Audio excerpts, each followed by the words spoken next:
Hi everybody. I'm going to do a review today of 3 items that I bought for my family living room that I got from Amazon.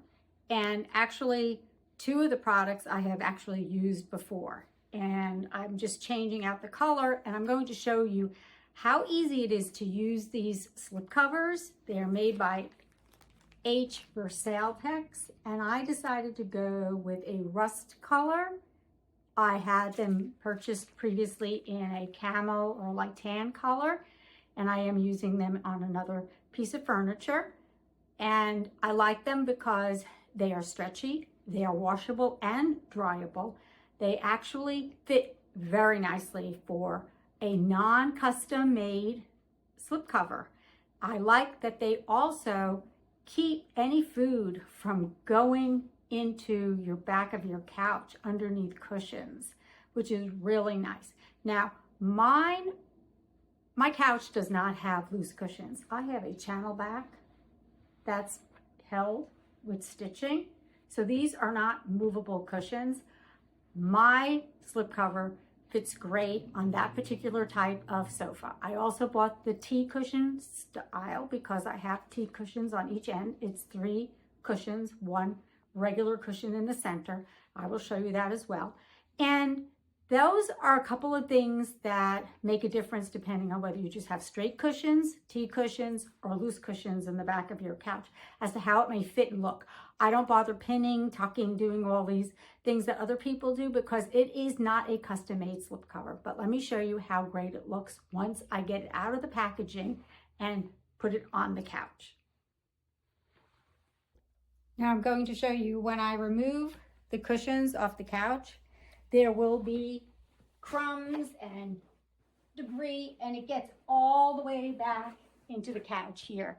So I'm just brushing it off onto the floor for right now. I'm going to vacuum, but if you have a vacuum that will fit into that crevice, that would be great. But these slip covers will prevent that from happening in the future. I wanted to show you that once you lay it out, you will find the 2 back labels. And this is the part that's going to start to come over the back of this couch. And if you get started that way, you will have no trouble putting this cushion on. So remember, just find the 2 backs and then start looping that over the back of your couch.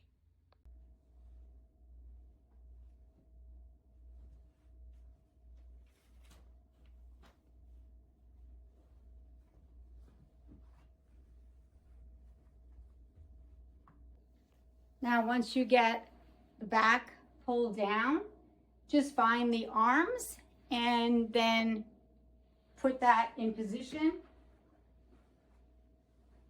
So here's the side, and here is one of the arms. You can see where it's sewn. And yes, I said there will be extra fabric and you will have to do a little bit of tucking. So here is the other side. Here. I lined up that one as well, as best I could, tucking it in. As you can see, my dog is already on it. Now this is one of the reasons I use the covers. It's because she sits up there all day. She sometimes scratches. It just protects everything. I have never gotten any holes in these covers. So I know people have complained about that too. But I keep my dog's nails nice and clipped. So you can see it's coming together fairly nicely. I just have to fix this side, tuck it in a little more.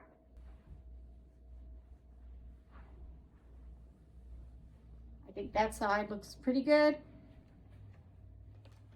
This side looks pretty good.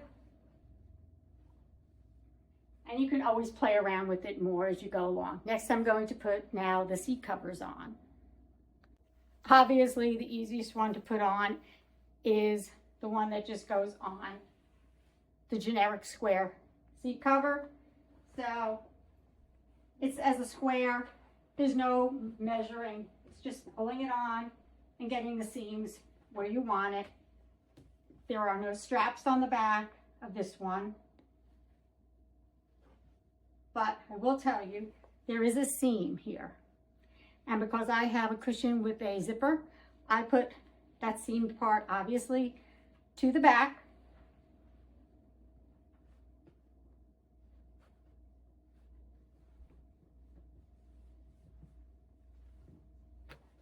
That's what it looks like on the back side.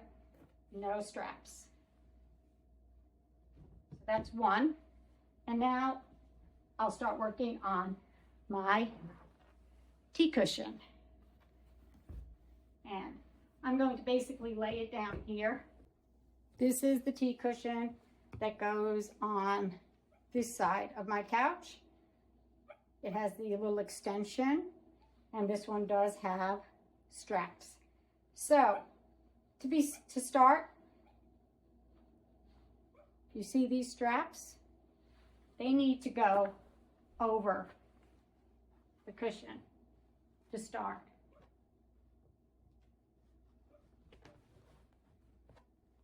Then you can start positioning the cover on the cushion. Shift this over a little bit more like that.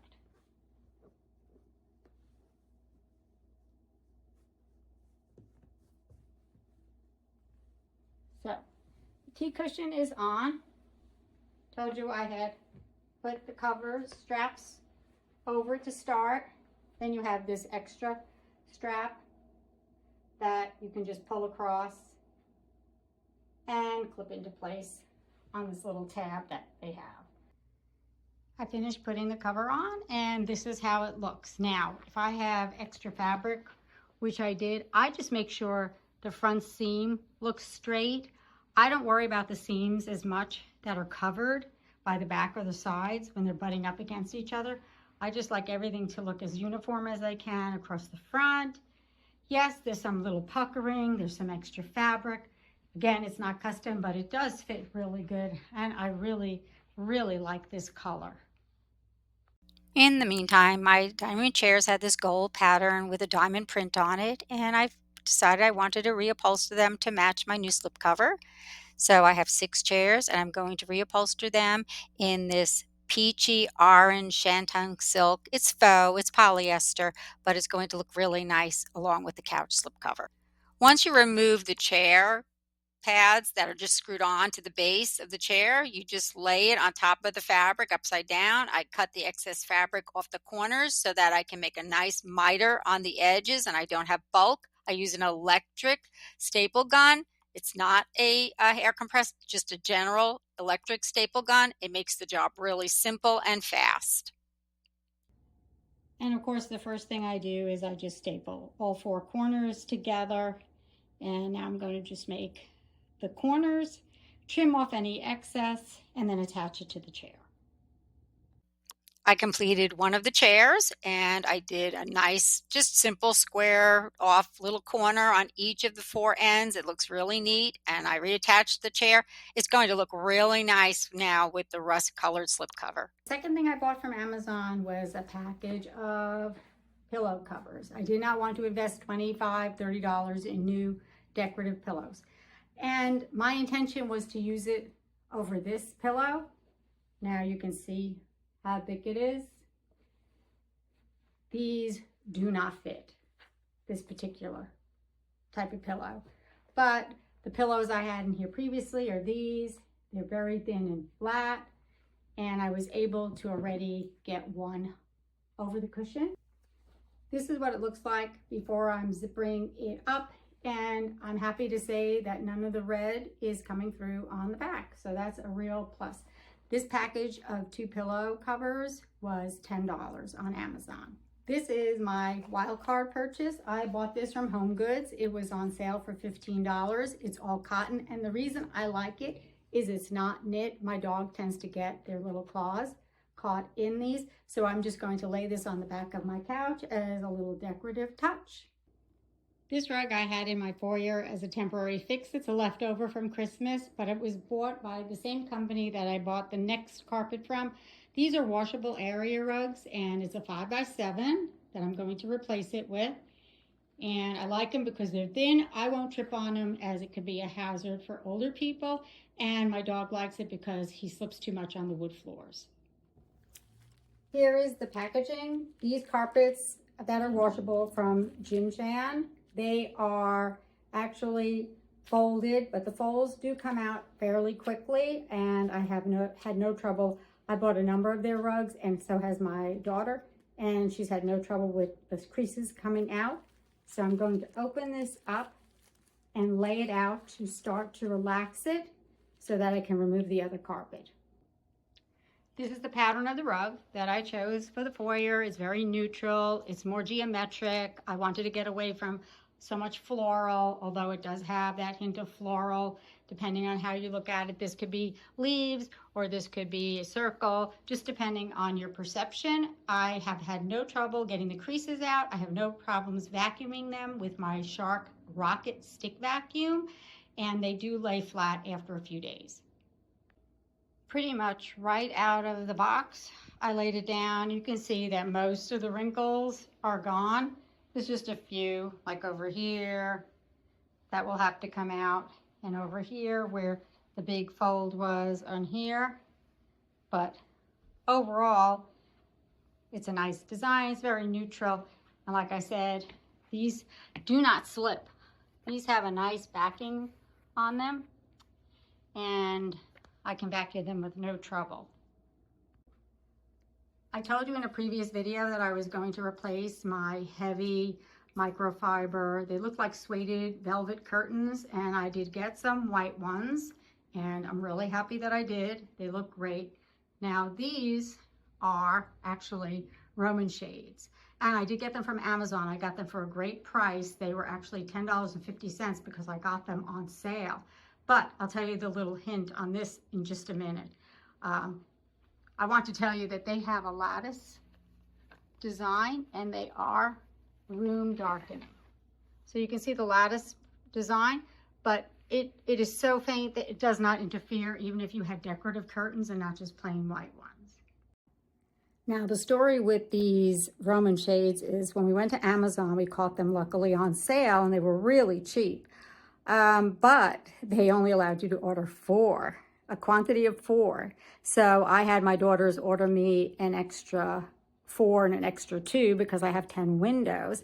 And when I initially ordered them, they were $15, and they had an extra 40% off on their Amazon account. So I got those for like $10.50 each. So for all 10 windows, it cost me about $155, $160 with tax from Amazon, which is a great deal. So you just have to be patient, watch what's on sale, and don't discount something, because even though it has a lattice pattern, it's so nondescript that it doesn't affect any other decor in your space. So here you go. This is the total look. This is the new sofa cover, the new pillow covers, the blanket that my dog has already claimed as hers, which is great. I have my white curtains, my new Roman blinds up, and I have my new area rug down, and I'm happy with the way everything looks. For fall decor, I just did something very minimal. I just have a little pumpkin and an acorn here that I bought from the thrift store. I already had these leaves. These are wooden leaves. I got them from Hobby Lobby a couple of years back. I just placed them in front of the mirrors that I already had on the wall, and they look great. And the last thing, I put a wreath on my door. This wreath I got for $1 from my bin shopping exploration. And I had this little wooden or cardboard plaque that I got from Dollar Tree a couple of years ago, and I just added that behind it. So that was the end of my decorating for the fall, but I really like the way the whole room is now coming together. It has a nice flow, it has a nice feel, and the Amazon products that I bought, I'm very happy with.